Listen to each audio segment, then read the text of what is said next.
Good morning, everybody. Lovely to see so many people in church and so many young people as well. It makes some of us feel less old. Good morning to all those who are listening to us online.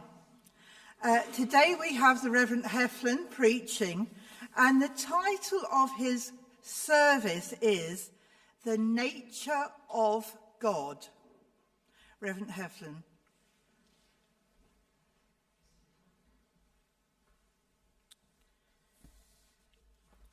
Good morning, everyone. Good morning. Let us start our worship today. Happy are those whom you choose and bring near to live in your courts.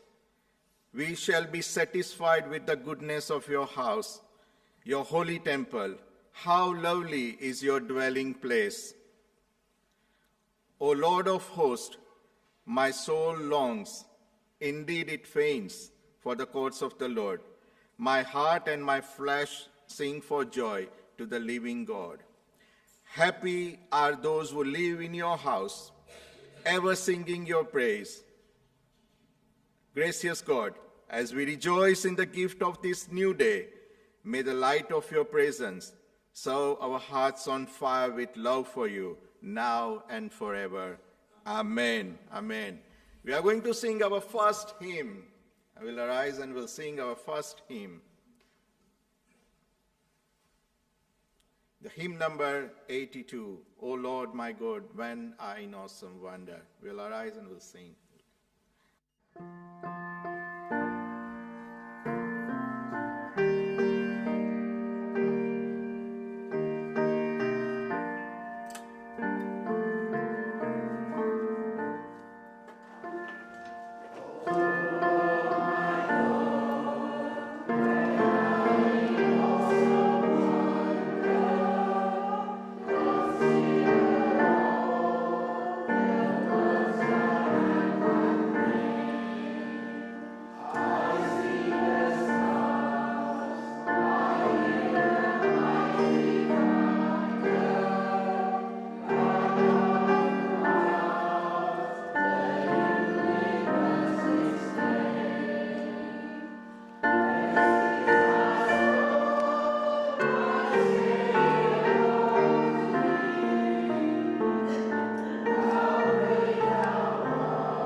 how great thou art.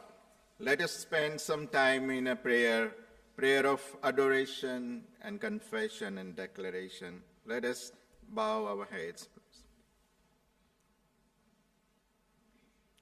Holy God, to you alone belong glory, honor, and praise. We join with the host of heaven as we worship. You alone are worthy of adoration from every mouth, and every tongue shall sing your praise. You create the earth by your power. You save the human race in your mercy, and renew it through your grace. To you, loving God, Father, Son, and Holy Spirit, be all glory and honor and praise, now and forever. Amen. Let us confess our sins in a moment of quietness in our heart.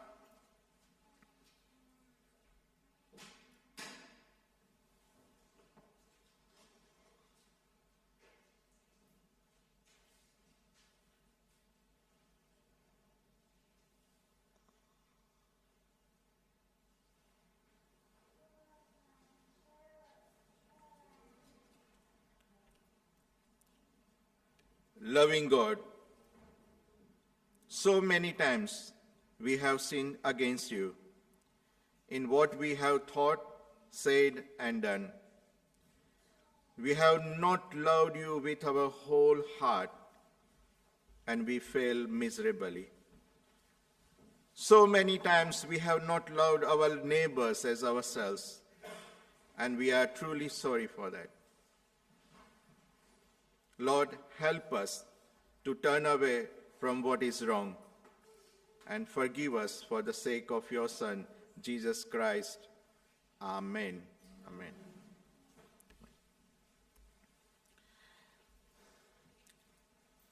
Hello, everyone. Nice to see you, everyone. And those who join online, we welcome you as well. And thank you for choosing Hounslow Methodist Church this morning for your regular worship place. We are going to sing, we are going to continue singing, and this time the hymn number 548, Blessed Assurance, Jesus is Mine. Let us sing with our whole heart and with joyful heart. Blessed Assurance, Jesus is Mine. We are going to arise and sing.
This morning we have chose two Bible reading, and both are from New Testament. And the first one is from the Gospel of Mark, and the second one is from the Luke. The Mark one is how we can see how the works of Jesus, how Jesus is working. And in a second passage, how the nature of God, we will be able to see how God works. I will invite our readers to for the Bible reading.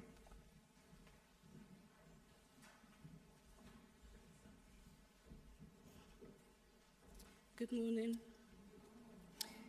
This is a reading from Mark 1, 29 to 39. As soon as they left the synagogue, they entered the house of Simon and Andrew, with James and John. Now Simon's mother-in-law was in bed with a fever, and they told him about her at once. He came and took her by the hand and lifted her up.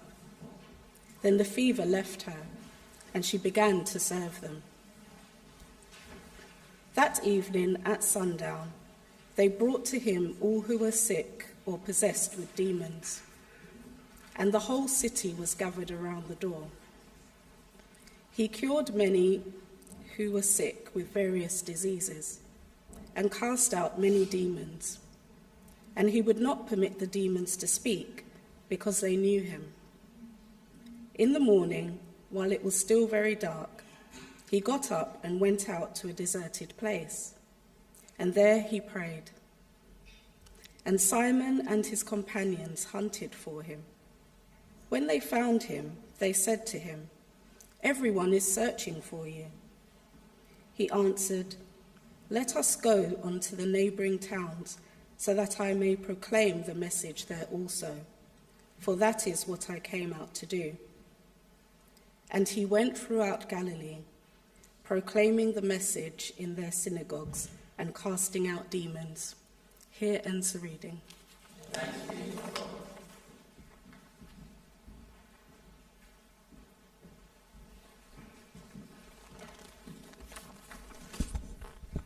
The second reading from the Luke chapter 15, verses 11 to 32 from NRSV. Then Jesus said, "There was a man who had 2 sons.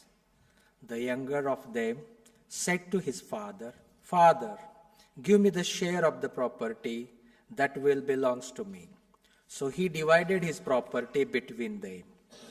A few days later, the younger son gathered all he had and traveled to a distant country. And there he squandered his property in dissolute living. When he had spent everything, a severe famine took place throughout that country, and he began to be in need.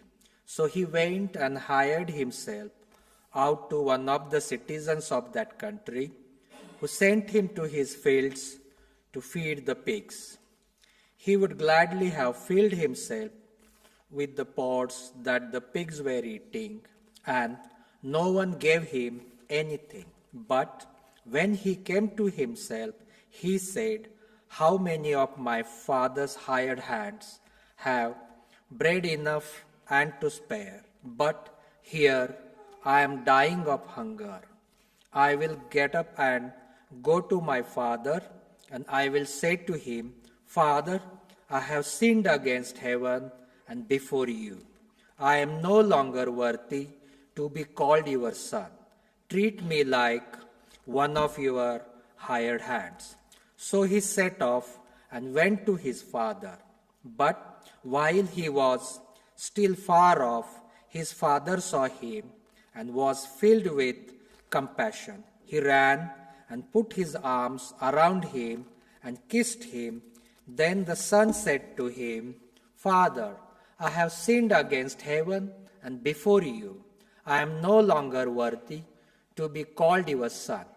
But the father said to his slaves, 'Quickly, bring out a robe, the best one, and put it on him. Put a ring on his finger and sandals on his feet. And get the fatted calf and kill it, and let us eat and celebrate. For this son of mine was dead and is alive again. He was lost and is found, and they began to celebrate. Now his elder son was in field, and when he came and approached the house, he heard music and dancing. He called one of the slaves and asked what was going on. He replied, "Your brother has come, and your father has killed the fatted calf because he has got him back safe and sound." Then he became angry and refused to go in.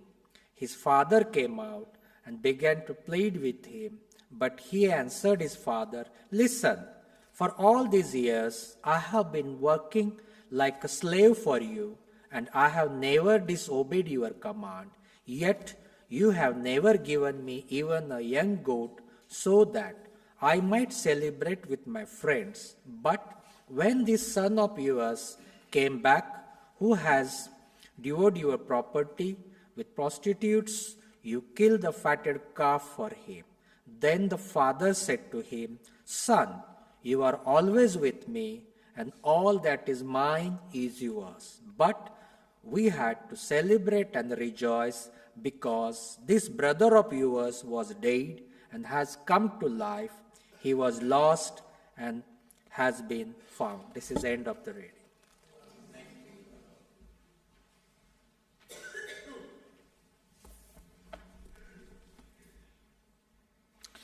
Thank you for the readings.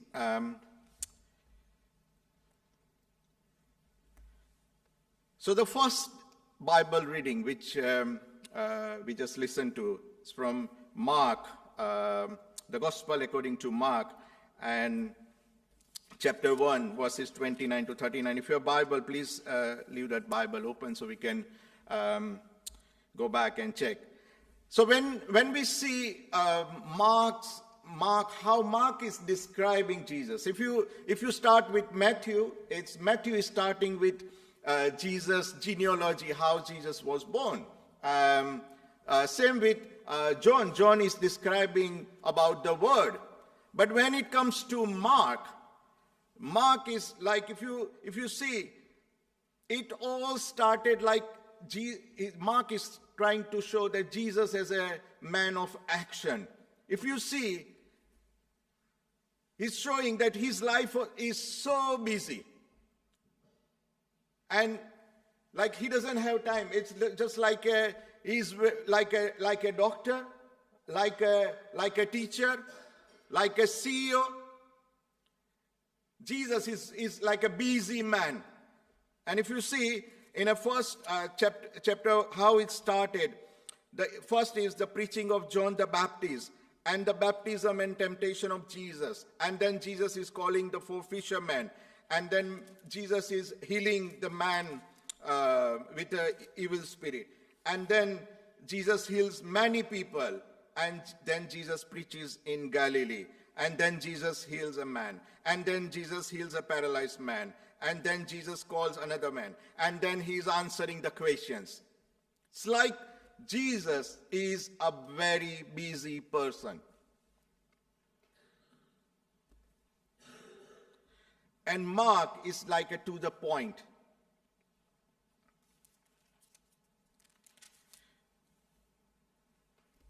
Now, Jesus is going to Andrew and Simon's house. And it says, Simon's mother-in-law was in bed with fever, and they told him about her at once. He went there. He came and he took her by the hand and lifted her up. Then the fever left her, and she began to serve them. We can see how Jesus worked. Did somebody ask? They called once, but Jesus wanted to heal her. He went there and he healed Simon's mother-in-law. It's a very simple thing, right? When we reading a Bible, we see lots of healing going on in the Bible. And so many people, they were bringing ill people, sick people to Jesus so Jesus can heal them. And in verse 34, he says, he cured many who were sick with various diseases and cast out many demons. And he would not permit the demons to speak because they knew him. So here is Jesus, is man of action. That's the way Jesus is working. Very busy man. But at the same time, why Jesus is doing all these things? The important thing, when I was looking at other examples, when Jesus looked at somebody, he had one thing, and that is compassion. The work Jesus done is like because he had compassion for the people. And that's what we can learn from Jesus. There are a couple of examples when in Matthew 9, he says, when he saw the crowds, he had compassion on them because they were harassed and helpless like sheep without shepherd. When Jesus looked at the crowd, he had compassion on them. When Jesus was on this earth, he always had compassion. His heart was full of compassion. Again in Matthew 14, he says, when Jesus landed and he saw a large crowd, he had compassion on them and healed their sick. And thereafter he done a miracle of 5 loaves and 2 fish, right? Because he had a compassion. We as a follower of Christ, we need to learn how we can be, when we see any person is being a follower of Christ, are we following the same footsteps of Jesus? Do we have compassion for the people?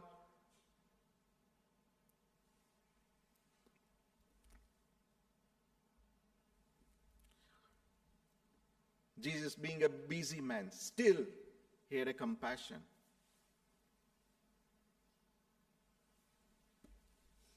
That's the way our Lord was working.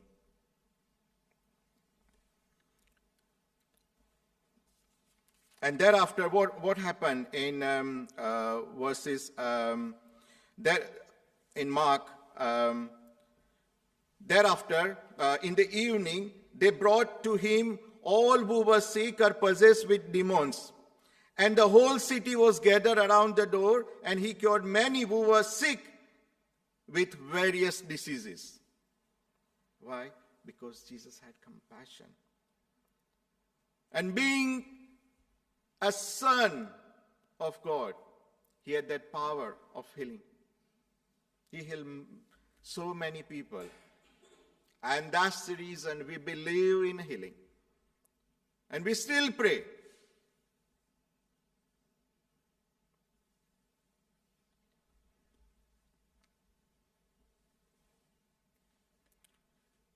Jesus was very busy. And the next morning, it says, in the morning, while it was still very dark, he got up and went out to a deserted place, and there he prayed. Early in the morning. That's a Christ for us. Early in the morning. If you read Bible, you can see he prayed early in the morning. He prayed while having a lunch, a dinner, like having a food. He prayed in the night. What we can learn, even if he's a son of God, he still prays. What we can learn, that's the works of Christ. He's just showing us as an example. And then Simon and his companion were looking for him. When they found him, they said to him, everyone is searching for you. And he answered, let us go on the neighboring town so that I may proclaim the message there also, for that is what I come out to do. Jesus always proclaimed the message. He was here to proclaim the message. The message, good news. That's the work of Christ. He always worked. And thereafter, now, the compassion part, that Jesus had a compassion. And let's go to our second reading, which is the parable. It's Luke 15, if your Bible, Luke 15. And here, the reason for this prodigal son, that the example of the parable of the prodigal son is, if you see Luke 15 and verse 1, one day, when many tax collectors and other outcasts came to listen to Jesus, the Pharisees and the teachers of the law started grumbling. Says, this man welcomes outcasts and even eats with them. So Jesus told them this parable.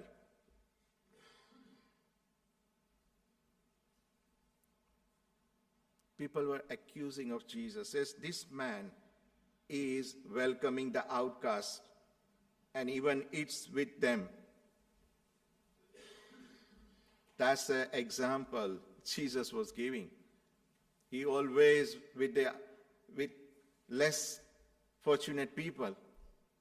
He always welcomed sick people.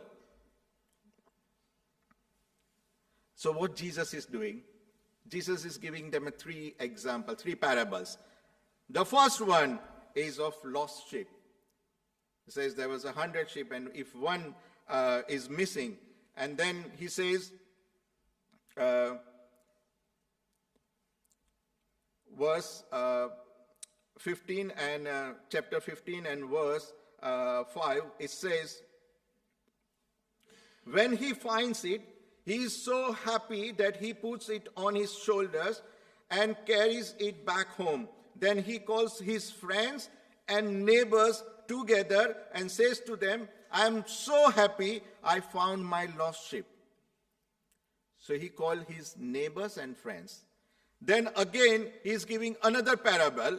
It says one woman had 10 silver coins and she lost one of them. And in verse 9, he says, when she finds it, she calls her friends and neighbors together and says to them, I am so happy I found the coin I lost. Let us celebrate. Again, the woman calls the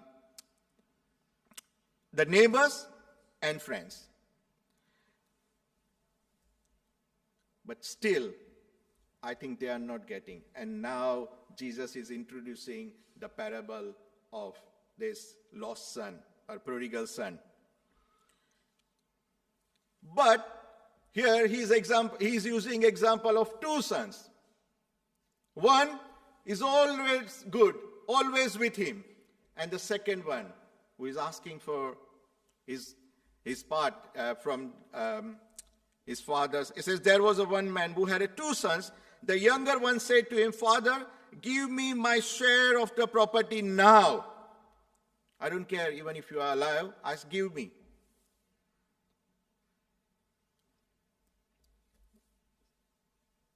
People, they write a will, right? It comes into effect after people die.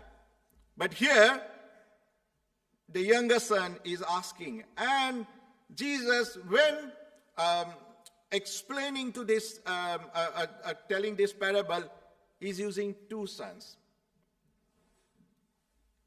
In lost sheep, he says 100 sheep, missing 1. In a lost coin, he says 10 silver coins and loses 1. But here, he's using 2 brothers. One is always with him, second one is going back. But here we want to see the nature of God. He went and he asked, did Father decline? Did Father decline? No. He gave what he wanted. That's the nature of Father. Jesus is trying to portray how Father works, how God works. And he says, oh, okay, here is your share. Didn't ask any questions. You see, there's no questions asked. And thereafter, what happened? Son went. But then, when son realized, when he lost everything, when he realized he's coming back, and here comes the verse 20. The verse 20, Luke 15 and verse 20.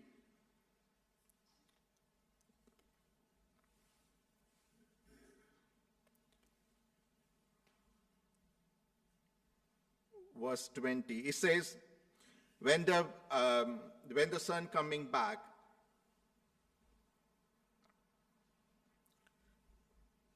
the son is coming back and says, so he set off and went to his father, but while he was still far off, his father saw him and was filled with compassion. He ran and put his arms around him and kissed him.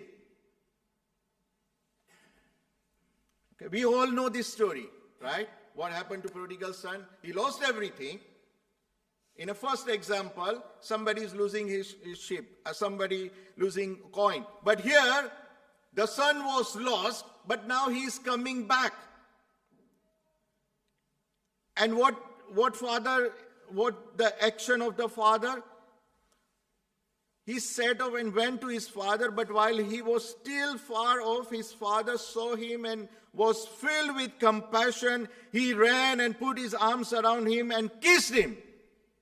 That's the nature of Father when we are going back to the Father. When did we last time went to Father? With true repentance. When we went back. When we realized. When did we last time we realized that we messed up? Whatever we asked from the Father, He gave it to us. But we messed up. God is the same. If we see in the Father must have waited for a couple of years, days, months, we don't know.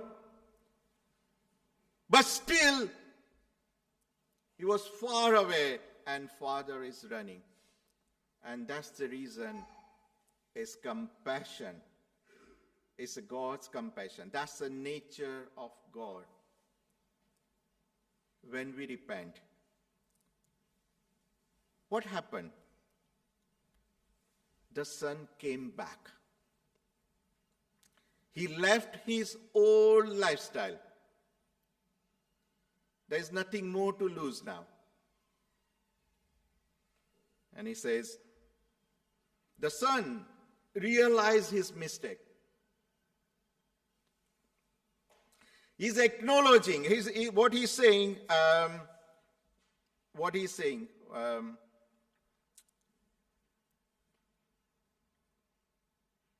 what he was acknowledging, how many of my father's hired hands have bread enough and to spare, but here I am dying of hunger. He realized his situation. Now, second, in verse 18, he says, I will get up and go to my father and I will say to him, Father, I have sinned against heaven and before you. I am no longer worthy to be called your son. Treat me like one of your hired hands or a servant, a slave. That's realizing that he messed up.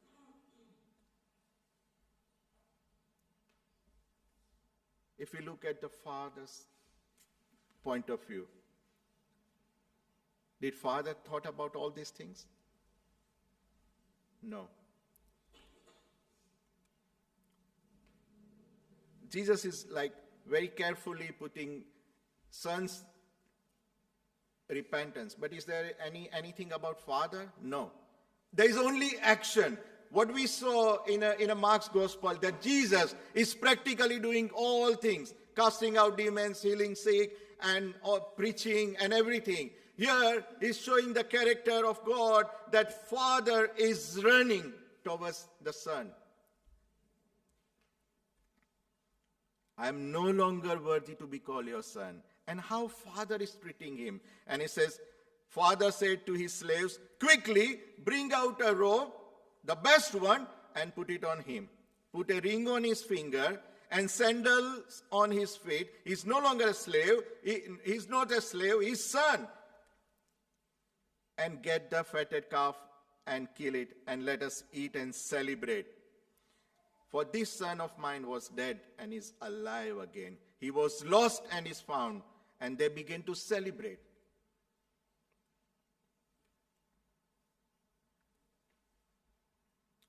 When we repent, what Jesus is trying to say, says, in the same way, I tell you, the angels of God rejoice over one sinner who repents.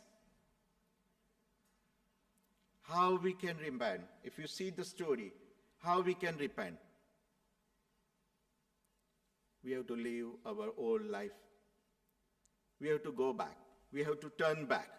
Whatever we are doing, we are acknowledging, we are confessing, and then we move on. We don't do that things again and again. I have one question. Why Jesus ends this story here and the reaction of the elder brother?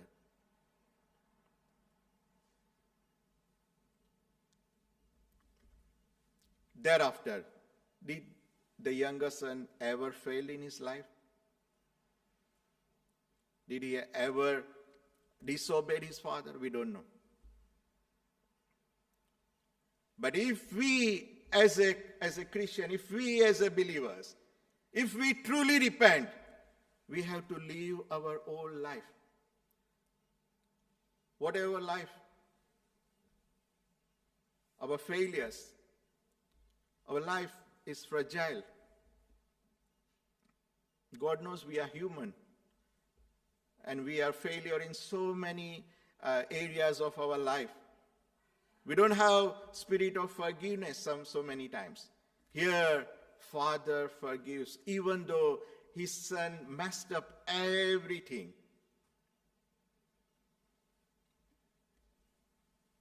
Father wasn't worried about. He didn't ask any questions. But he was welcoming his son with open arms. And not only that,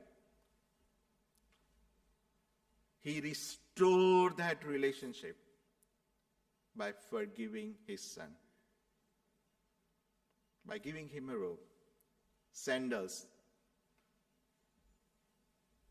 He restored that relationship. It's a lesson for us. That's the nature of God. That's the God we follow. We have to be humble. We have to be ready to forgive if somebody is coming with true repentance, with true heart.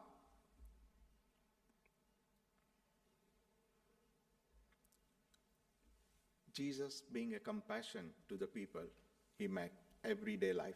If you read, next time when you read your Bible, and if you see the word compassion, you'll realize that's the nature of God, being compassionate. We as a human, we are failures in so many areas. But we can learn wherever. The important thing is coming back to home. Father is waiting for us. God is waiting for us. If we have ever messed up in our relationship with God.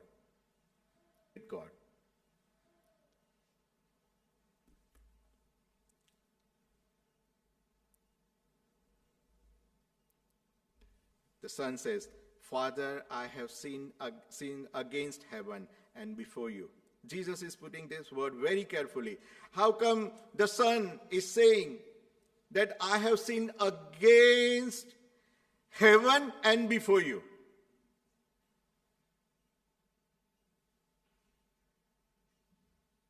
He only asks all wealth from his father. But Jesus is putting this word because he's confessing. He says, he realized, he says, Father, I have sinned against heaven and before you. I am no longer worthy to be called your son. Treat me like one of your slaves. But Father had a different plan because he had a compassion.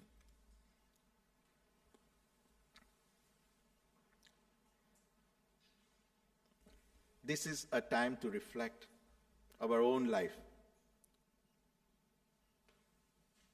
Jesus is happy to heal us. We need to go back to his words. We have to ask for forgiveness. We need to go back to his words. And we have to follow Christ.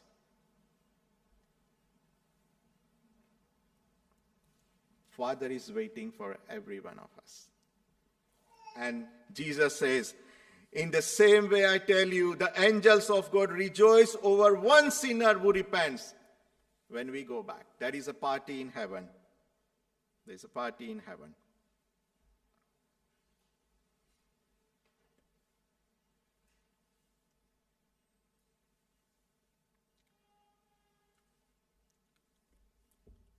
Father, he was still far off. His father saw him and was filled with compassion.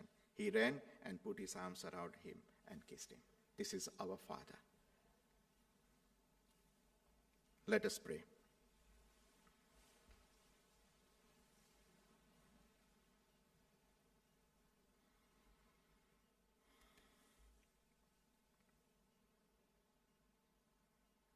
Dear Heavenly Father, we thank you for this parable. We thank you for the life of Jesus Christ and the works of Jesus Christ. Lord, help us to be more compassionate like Jesus.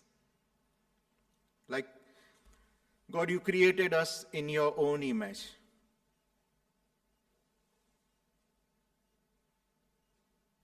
Lord, we are here like a prodigal son. We have sinned against heaven and against you, Lord. Lord, help us to restore this relationship.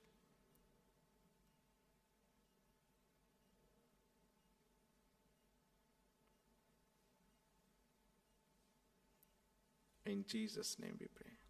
Amen. Let us continue praying for our church and for other people. There is a response to the prayer. It says, when I says, Lord, in your mercy, it says, hear our prayers. Lord, in your mercy, hear our prayers. Heavenly Father, we pray for your peace and blessings upon all the churches throughout the world. We pray for other churches in the circuit. We pray for each member of Methodist Church in Hounslow for their peace, safety, and good health. We pray for healing those who are sick and in suffering. Lord, give them your strength and your healing. Lord, in your mercy, hear our prayers. Dear Lord, we ask you to provide food, shelter, safety, and security to all who are in need and in despair.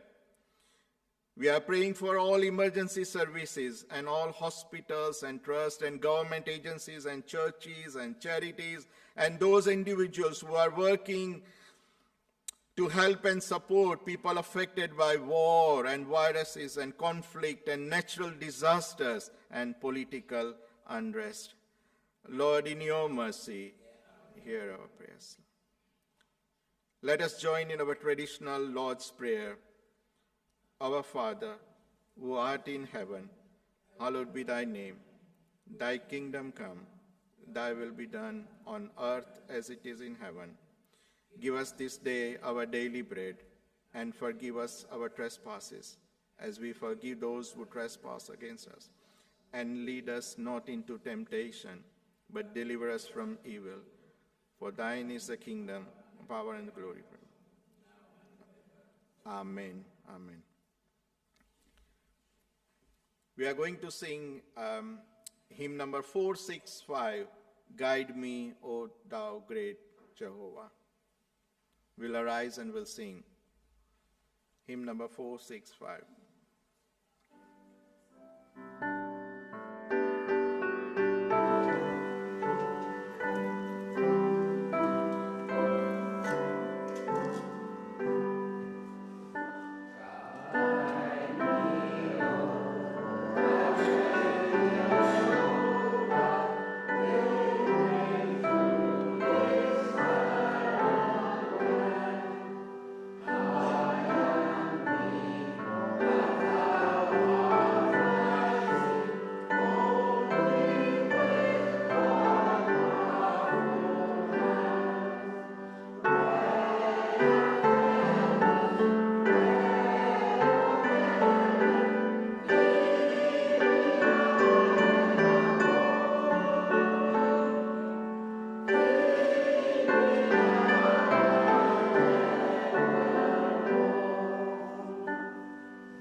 Those who join online, we are going offline here. I'm going to do a last benediction for them, those who join online. May the grace and peace of our resurrected Lord Jesus Christ and love of God and the fellowship of the Holy Spirit be with us all, now and forever. Amen. Amen. Thank you.